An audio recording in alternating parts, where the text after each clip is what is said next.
올 2022년 성탄의 계절이 돌아왔습니다. 아기 예수의 은총이 여러분에게 임하시기를 축원합니다. 예수님은 베들레헴에 탄생하셨습니다. 이 베들레헴은 해발 700m 높이에 자리 잡고 있는데, 이 도시는 무화과 나무 올리브 동산, 포도원이 산 비탈을 뒤덮은 아름다운 마을이죠. 일찍 미가 선지자가 주전 700년경 메시아의 탄생지로 예언했던 곳입니다.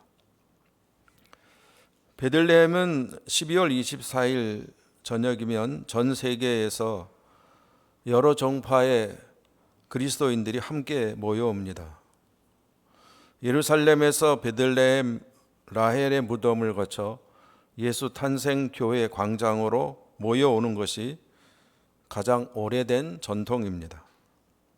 혹은 일단의 그리스도인들은 천사들이 목자들에게 나타나는 곳을 기념하는 목자의 뜰에서부터 성탄 이브의 행사를 시작하기도 합니다.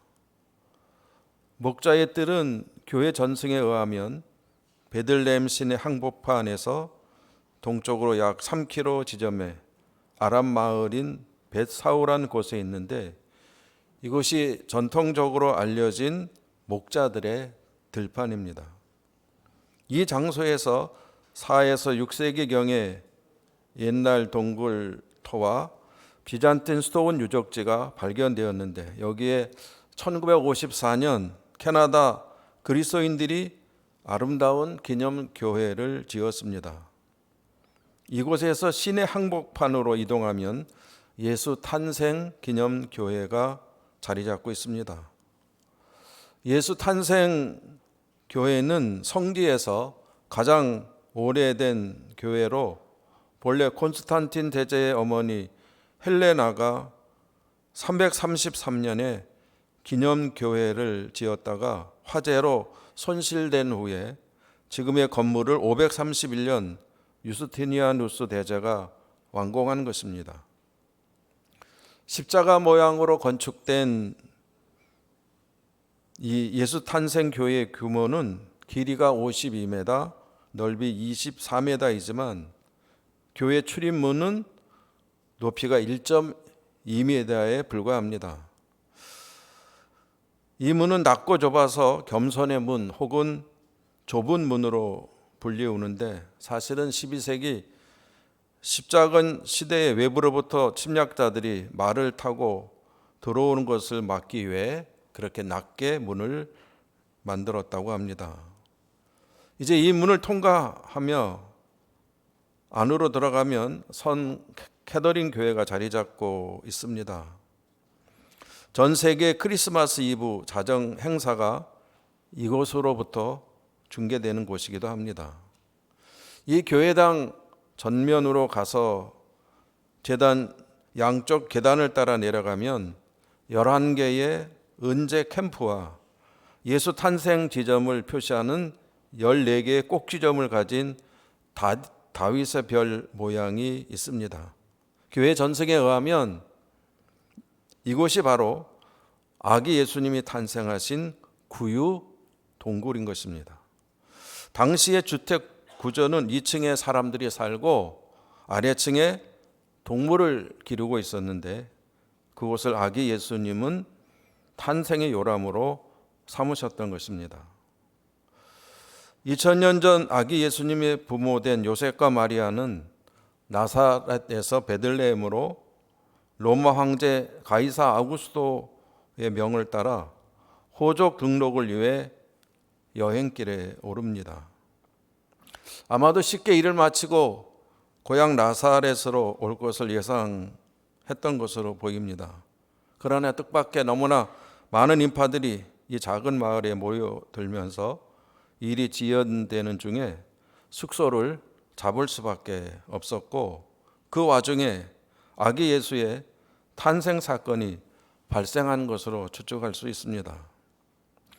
아니면 만삭의 정원녀가 고향 나사렛에서 아기를 출산하면 여러 공경이 있을 것으로 예상한 요셉이 일종의 원정 출산을 의도적으로 계획된 것으로도 판단할 수 있습니다. 만삭의 아내를 데리고 무려 나사렛에서 베들레헴까지 약 140에서 150km의 거리를, 서울서 대전까지의 거리를 여행함이 말도 안 된다 말하는 이들도 있지만, 낙타나 나귀 같은 동물을 타고 여행하면 긴 시간이 소요되는 거리는 아니라고 합니다. 요셉과 마리아는 먼저 예루살렘으로 온 후 예루살렘에서 베들레헴까지 약 9km 거리를 지나 여간에 도착했을 것입니다. 이렇게 해서 구세주가 다윗의 동네로 명명된 베들레헴에서 탄생을 한 것입니다. 베들레헴의 뜻은 히브리어나 아랍어로 떡집이란 뜻입니다. 나는 생명의 떡이라고 선포하신 예수께서 떡집으로 명명된 베들레헴에서 탄생하신 것입니다. 이 역사상 첫 번 크리스마스에 탄생하신 구세주에 대한 베들레헴 사람들의 반응은 어떠했을까요? 정확히 두 가지 상반된 반응이었습니다. 사도 요한이 요한복음 1장 11절 12절에 증언한 그대로였습니다. 자기 땅에 오매 자기 백성이 영접하지 아니하였으니 영접하는 자 곧 그 이름을 믿는 자들에게는 하나님의 자녀가 되는 권세를 주셨으니. 할렐루야. 두 가지 중 하나였습니다. 영접하지 아니하였거나 영접하든가. 예수님을 무시하고 영접하지 아니한 대표격이 누구였을까요? 바로 여관 주인이었을 것입니다. 오늘 7절에 보면 첫 아들 낳아 강보로 싸서 구유에 누웠으니 이는 여관에 있을 곳이 없었음이라. 예수님이 누일 방이 없었다고 말하고 있습니다. 만일 여관 주인이 자기 집을 두드린 임산부가 구세주의 어머니였음을 알았더라면 어떠했을까요? 자기 안방이라도 예수님에게 내어드려야 합당하지 않았겠습니까? 그러나 불행히도 그에게는 구세주를 알아볼 만한 영적인 센스가 없었던 것입니다. 인간은 오감으로 살아갑니다. 그러나 오감보다 중요한 것이 육감이라 생각합니다. 오감은 시각, 청각, 후각, 미각, 촉각의 5 감각을 의미하지만 과학의 발달과 함께 인간의 오감의 사용은 사람마다 비슷한 수준을 유지하게 되었습니다. 문제는 육감, 흔히 말하는 영적 직관 능력이 중요합니다. 이런 영적 판단에 따라 인간의 영원한 운명이 결정되는 것입니다. 이런 영적 지각 능력이 차단된 사람을 바울은 육에 속한 사람이라고 말합니다. 고린도전서 2장 14절에 보면 육에 속한 사람은 하나님의 성령의 일을 받지 아니하나니 이는 그것들이 그에게는 어리석게 보이며 그는 그것들을 알 수도 없나니 그러한 일은 영적으로 분별되기 때문이라고 말씀하고 있습니다. 하나님이 주신 영적 분별력이 있을 때 영적인 일을 알 수 있다는 거죠. 영적 분별력이 없었던 여관 주인의 불행은 자기 집 발치에 구세주를 영접할 기회를 상실했다는 사실입니다.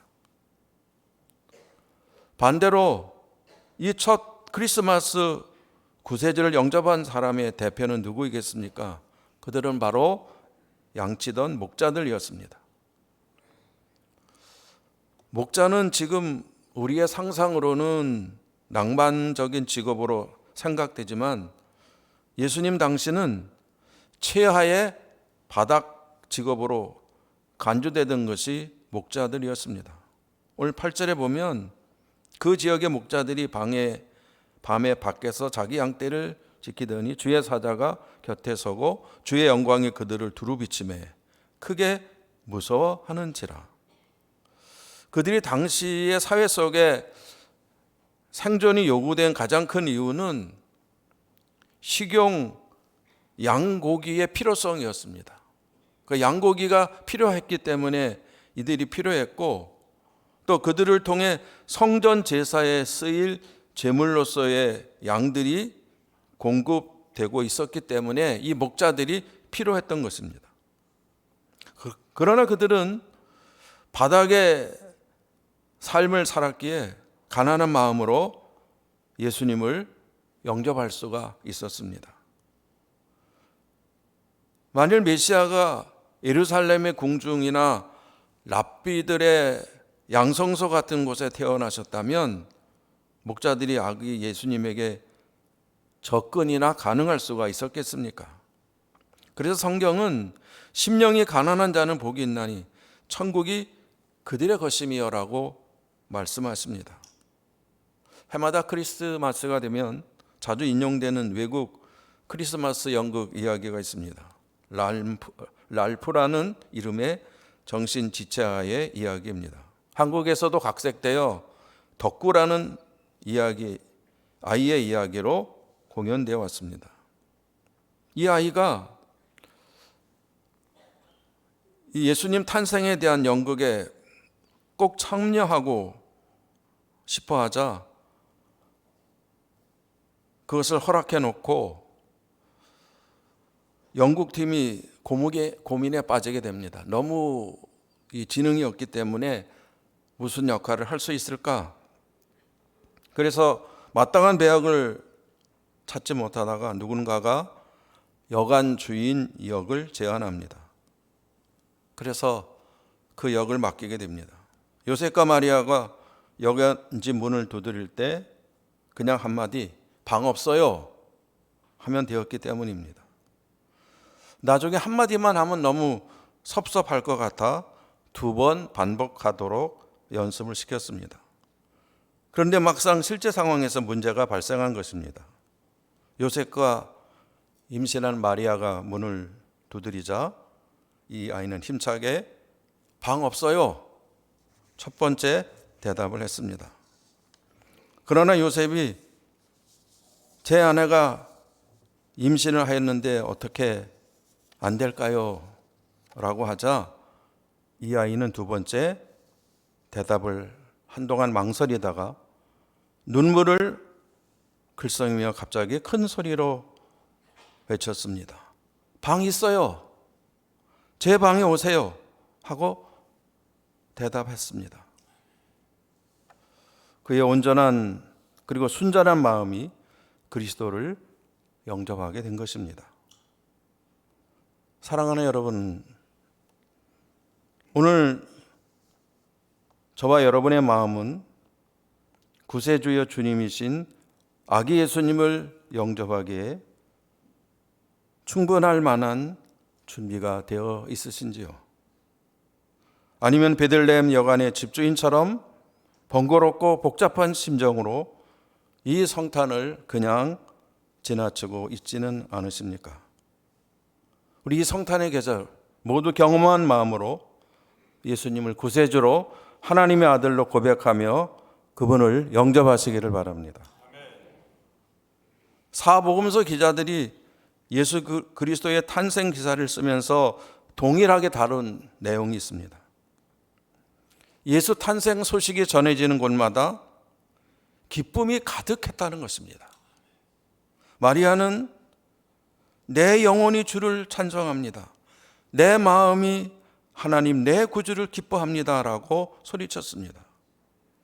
세례 요한의 어머니 엘리사벳도 기뻐 소리치며 태중에 있던 세례 요한까지 기뻐 뛰놀았습니다. 목자들도 말 위에 놓인 아기 예수께 경배하고 찬송하며 돌아갔습니다. 동방 박사들도 아기 예수께 선물을 드리고 경배하며 마음의 기쁨이 넘쳤습니다.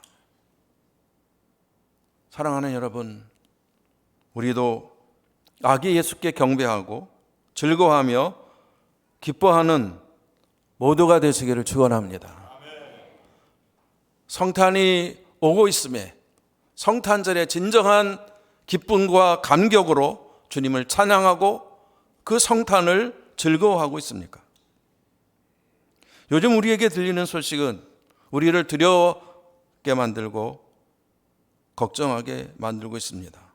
아직 끝나지 않은 코로나19, 언제 이것이 종식될는지, 우크라이나 전쟁으로 인한 여러 가지 위기의